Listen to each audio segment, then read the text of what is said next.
Marshall Faulk joining me here on the Rich Eisen Show. How do you see the Packers and Cowboys on Sunday? Obviously, good game. I want to say that Dallas rested, ready, their ability to run the football, control the clock, and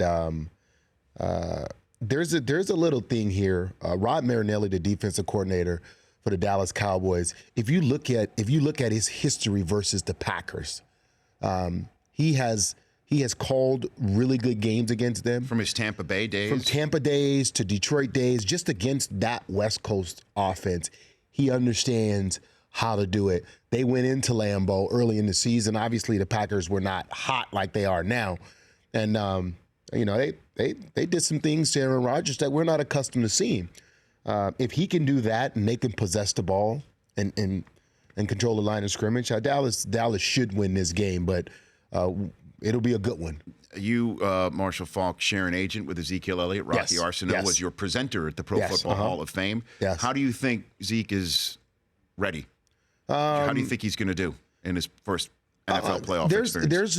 There's no, and I kind of thought this about Le'Veon Bell too.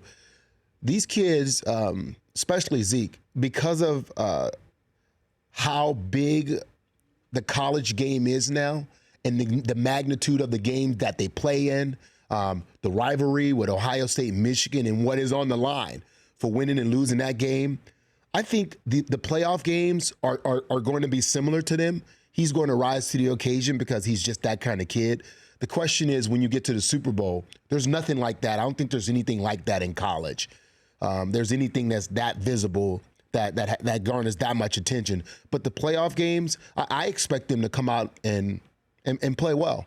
The question is, play well could be the line is blocking okay, it may be anywhere from 85 to 105 yard day, or the line is dominating and he has a 190 yard, 200 yard day against the Packers. That could happen. Mm-hmm. And certainly in light of the story you told in the previous segment about how you were so chill before games that you would nap, you'd fall asleep.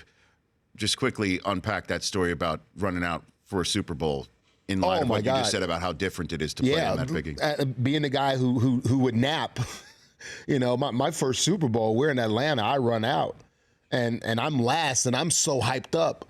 I start hyperventilating. I got to run to the sideline and get some oxygen before the game. Yeah, before the game, because you get so hyped up. You put so much into the game. At every other sport, I had won some sort of championship and got to see what it felt like, except in football. And this was my time. This was my opportunity.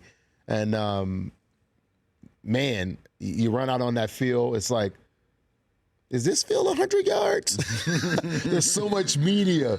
And I always tell people it's, you either play home or you play away. You rarely play at a neutral site. So at the Super Bowl, you make a good play or a bad play, there's boos and cheers. So it's like it's odd. It's so different than any other game you play in. And it works on your emotions. It challenges you to be disciplined, and you have to be confident in your ability to play the game at a high level. The Rich Eisen Show, weekdays at noon Eastern on Audience.